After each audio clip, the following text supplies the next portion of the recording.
Namaste. Welcome to another episode of the Ilongga Yogi podcast. My name is Kate and I share stories on yoga, mindfulness, fitness, mental health, and wellness. You can follow me online at Ilongga Yogi. For today's episode, I'll be talking about how I no longer am vegan. But before we get into that, let's start with just a quick few moments of silence. Treat this as sort of like a refresh from whatever it was you were doing before this moment. So wherever you are, begin to get comfortable. You can keep your eyes open, especially if you're driving or walking, or if you're able to, you can close your eyes. We'll take 3 deep breaths. So everyone, inhale and exhale. Again, inhale and exhale. One more time, inhale and exhale.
Very slowly come out of the stillness and silence. And thank you for sharing that with me. So, today's episode, I've been wanting to record this podcast for a while now, and this is the only time that I have gotten the chance to sit down and finally do this. And again, just like the one before my latest episode, because the last episode was a kind of like a quickie. And if you haven't listened to that yet, you can listen to it now. It's a very, very short episode. But anyway, my last episode before that, it was just like me sitting down and just chatting. And this is kind of what this episode will be like too. No script, and I'm going to see how that works for you and for me. But personally, I like this kind of format. So hopefully you'll enjoy it too. So I thought that for today's episode, I'll start with how I started becoming vegan, how I became vegan, so where it all started, and then why I chose to no longer be vegan and how that is working for me now. I became vegan when I was in college, I believe. And yeah, I was about to graduate college, so that was in 2012.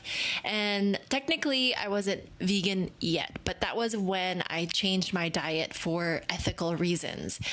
I'm gonna say, like, honestly now, that it wasn't completely because of ethical reasons either. I think that also at that time, which was hard for me to accept, so I was kind of in denial. At that time, I was very insecure about my body, and I was just very depressed as well, but it was undiagnosed at the time because I wasn't able to see a doctor. I remember I wanted to give up meat so that I can lessen the food that I ate. And so, yes, I was also very much thinking of animals and like the environment. And at that time, I just watched a documentary and then I was like in shock. And so I decided, like, cold turkey, no pun intended, to give up meat. And so I started eating seafood, just relying on fish, seafood, and I still had dairy too. So I was technically pescatarian. And so that was the first time that I learned about it and like its impact, although I did already have a friend who was pescatarian at the time. So all the more that kind of pushed me to do it because I knew it was possible. And so, you know, in this, I was in school in Manila, and in the Philippines, that's not very common for anyone to give up meat for any reason other than like Holy Week. You know what I mean? So that was very like, what? And very out there. So I did that. And it worked for me, actually, I guess, because I was I really wanted to, for one, lose weight, but it also gave me like a purpose. You know, it made me feel like I was doing something good, not for just myself, but for the world in a way, you know. And I think that at that time, as a young person, you know, I was like in my 20s, that was something that I was looking for or in need of. Like, I needed something that was sort of bigger than me, so I sort of had a purpose. So that was how it all started. And right after that, I moved to the States. So in the US, of course, it's very easy to give up meat because there are so many options. And of course, in the US, and much like everywhere else in the world, there are like veganism, vegetarianism is already very common. And so there are a lot of options for people with that kind of diet or that kind of lifestyle. And so, you know, for me, I was really excited about it because I've always looked up to celebrities who were vegans or who gave up meat for a lot of different reasons. I was like, I want to be like that someday. I don't know why. Like, that's just, I really idolize those kind of people. And so when I was finally in a place where I could control the food I ate, you know, I was old enough, I could buy my own food. I was so excited to do that finally and to change my diet and my lifestyle. So it helped me narrow down like the choices in my life. I became more mindful because of that in a way. And so, yes, after becoming pescatarian, I think for a year, I was able to slowly transition to giving up dairy little by little and becoming more vegetarian, and like several years. And then I think another year passed and I was able to try being vegan. Now, during this time, I moved back to Manila. So I came from Manila, just to backtrack, so you're still with me. I was in Manila. I was pescatarian. Then I moved to the States, slowly transitioned into veganism, vegetarianism. And then after that, went back to Manila. And this was all in like a 3-year span. And when I was back in Manila, things changed already because during this time, I was out of college and I was struggling to find like work. And I think I did have work, but it was very, very like, I was paid super low. So you can imagine not having that much income and enough money, like a budget, and not knowing how to cook very well or prep my food at all. You know, I wasn't raised to cook at all. And then having to work like in the business district of Manila, which is just very hectic and crazy, and just not being able to afford like vegan food and vegetarian food in Manila because it's very different, you know. So in the Philippines, vegetarian food or any sort of like healthy food, especially in Manila, it's always for some reason very expensive. You know, it's like this thing that only high class people can afford or do. And it makes sense, of course, but I think that at that time, my perspective of eating healthy and veganism and vegetarianism was just very, very lacking or very shallow, you know, because things are different now. But anyway, that's where I was. So it was very hard for me because I'm sure that a lot of vegans out there can relate with me. When you're super hungry and you don't have food, like you didn't bring any food, you didn't prep any food, and you start looking around for what's available, and like the only thing they have would be like fries or chips or crackers or like bread that you try to look for the bread that doesn't have any dairy in it or any meat in it or fish in it. Sometimes, you know, meals that are served here, they say, yeah, it's just vegetables, and then it comes with meat, you know. So it's very much a struggle. It was very hard for me, and I think that during that time I became very sickly. Like, I remember it was not just because of my diet. I'm not going to say that, I'm not going to blame it on me choosing to be vegan. That's why I got very sick. That's not how it is either, because at that time I was also dealing with a lot of mental issues. I was depressed. I was very anxious. I was in a dark place too. So it was like a combination of different factors. And so during that time, I just was very sick. I remember I would get sick every month. Like, there was not a week in a month that I wasn't feeling sick. I was just always sick, and I was very skinny that time, and I couldn't even see it because in my head I still felt like I was fat. Like I still felt like I was ugly, and I'm not saying that if you're fat you're ugly or anything, but that's who I felt I was, and that's what I thought I saw myself as. I just felt very, very insecure, and I thought that food and controlling my food and changing my diet and my lifestyle would make me better. Like it would make me a better person, you know, but I was wrong. And so all of that happened, and I realized how difficult it was during that time. During this time, I had a lot of issues with my period, my cycle. And if you've listened to one of the previous episodes here, I talk about my period and my cycle as well. So you can listen to that to get to know what I went through a little bit better. So yeah, it was just like crazy. It was just like a mess. I was a hot mess when it came to my physical health, and I was unhappy. I wasn't in a good place at all. Now, when I decided to leave and finally move to Iloilo, this was the beginning of kind of the end of me subscribing to the vegan lifestyle and the vegetarian lifestyle. I honestly felt that if I wasn't vegan, I wasn't good enough, you know?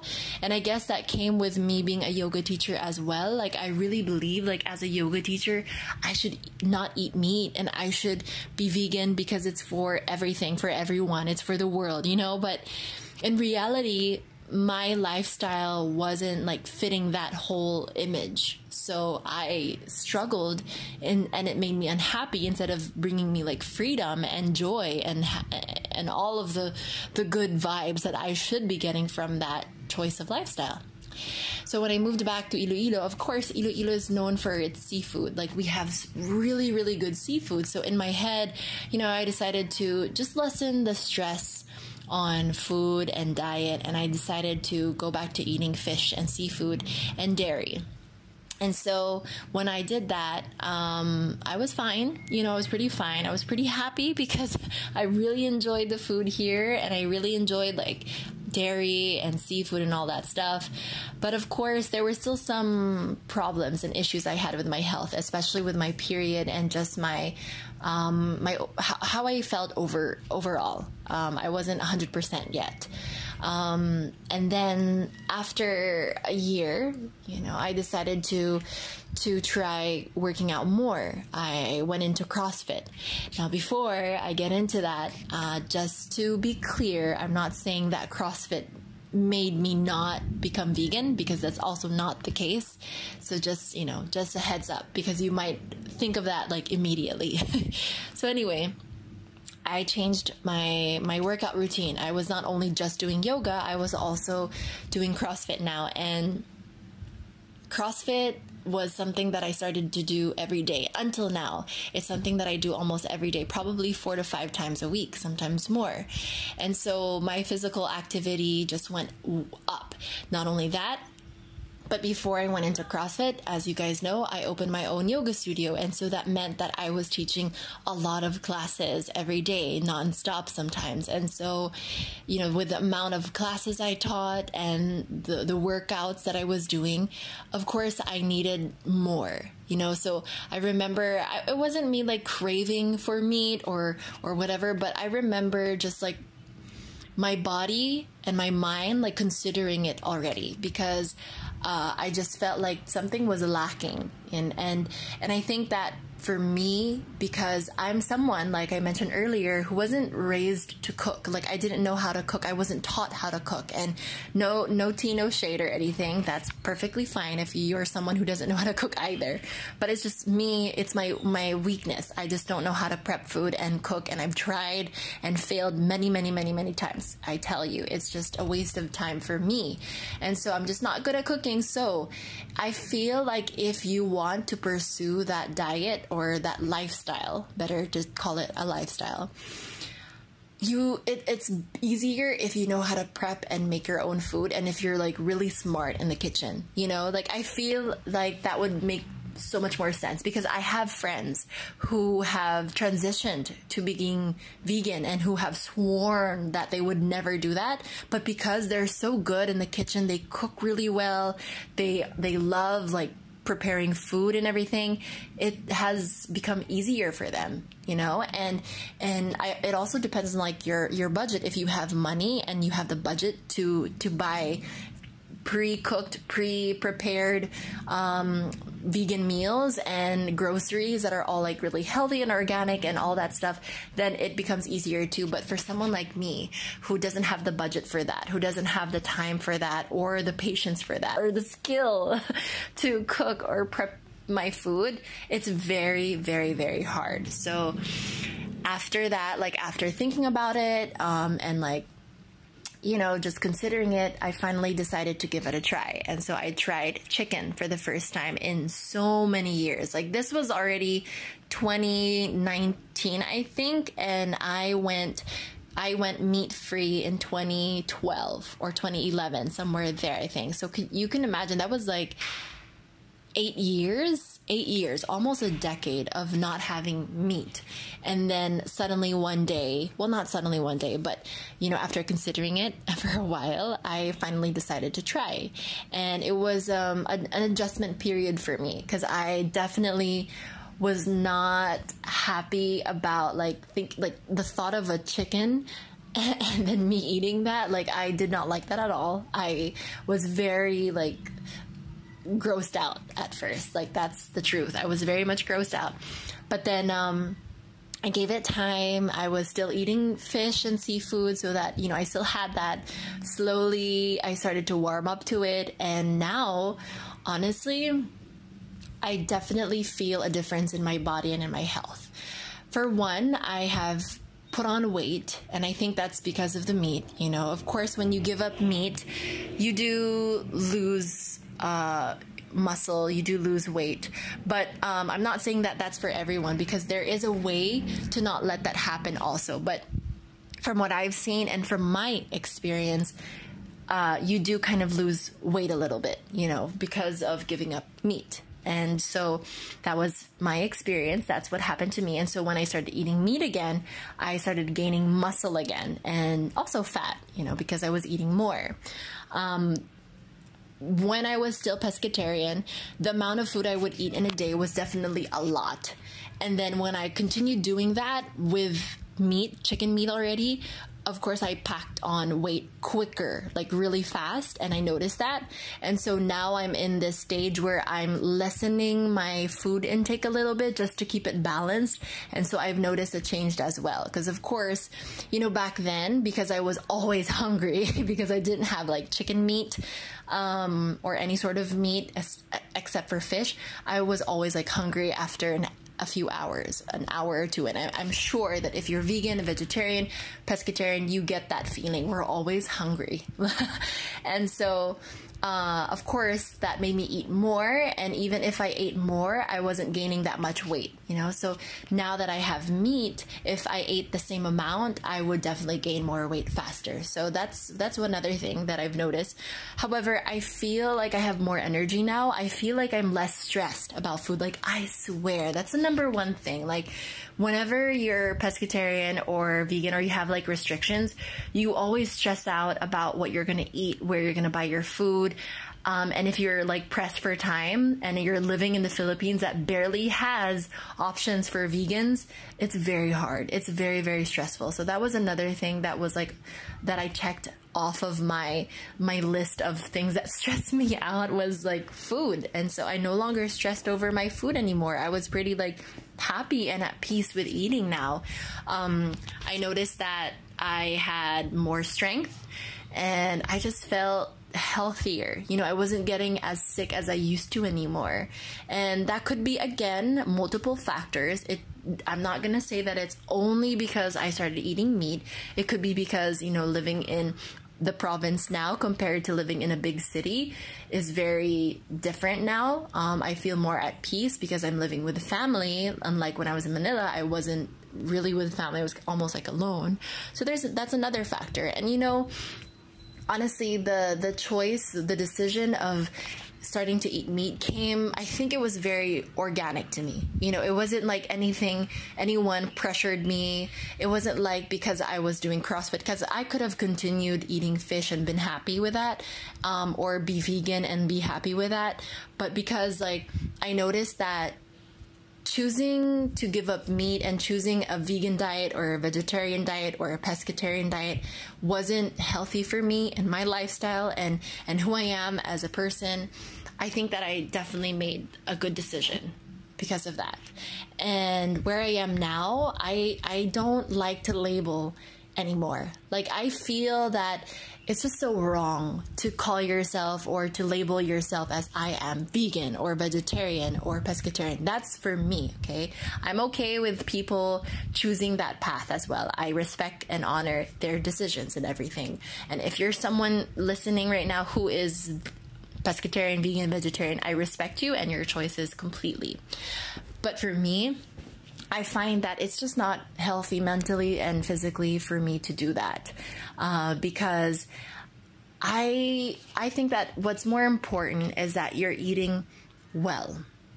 You're eating a balanced diet, and that you're mindful of the food you eat and where you get your food from. And I think that living in a slower paced city, it allows me to become more mindful that way. Like, this food, where am I getting it from? How are we preparing it? And the food that I'm eating now is a lot more my budget. It's definitely cheaper. But what's funny is that now that I have chosen to eat meat and given up the whole vegan lifestyle, I eat more vegetables than I did when I was vegan. That's so like funny, because when I was vegan and when I was vegetarian, I barely ate vegetables because I just didn't know how to prep food with vegetables. I didn't appreciate vegetables that time, which was very ironic that I was vegan but didn't eat vegetables. I was eating more junk food during that time than I am now. So that's another thing. That's another factor, which is probably why I feel better, is because now I eat and include more vegetables on my plate, almost every plate. I drink green juice. I include that in my diet now, which is something that I'm very, very thankful for, because without that, I still have a hard time eating the amount of vegetables and fruits that I should take per day, you know. So that was another thing that has changed for me. And now I've learned to eat better in a way where like the food I eat is not always fried, not always oily, not always sugary. Like, I've given up sugar a little bit. Like, there's definitely less sugar in my system now. Even with dairy, I don't take that much dairy anymore like I used to when I was vegetarian. Like, it's very ironic, you know, that now that I have chosen to give up like the whole like idea of veganism and what it means to be vegan, I'm kind of now living that lifestyle a little bit more authentically, although not completely, because I do eat chicken meat. For me right now, that's what works best, you know, and I appreciate the food on my plate, and that's all that matters to me, is that I am eating to nourish myself in order for me to do everything that I need to do, you know, whether it's teaching classes, whether it's keeping my mental health just stable and fine, or being able to be present for my family or my friends or my loved ones. You know, that's what matters to me right now. And if I'm not nourishing myself properly, then I know that I can't be 100% or at least like 50% for the people around me or for the opportunities that I have. I have been there and I have done that. I have done the whole pescatarian thing, watching all these documentaries and then feeling so guilty about all my choices in life, and then trying so hard to make a change, and then ended up spending way more than I should because I was trying so hard to fit that idea, and getting sick because I was so stressed over trying to be vegan, and it just was all a hot mess, you know. And so that's like my experience. And again, just to be clear, I'm not saying that choosing to be vegan or pescatarian or vegetarian is the wrong thing to do.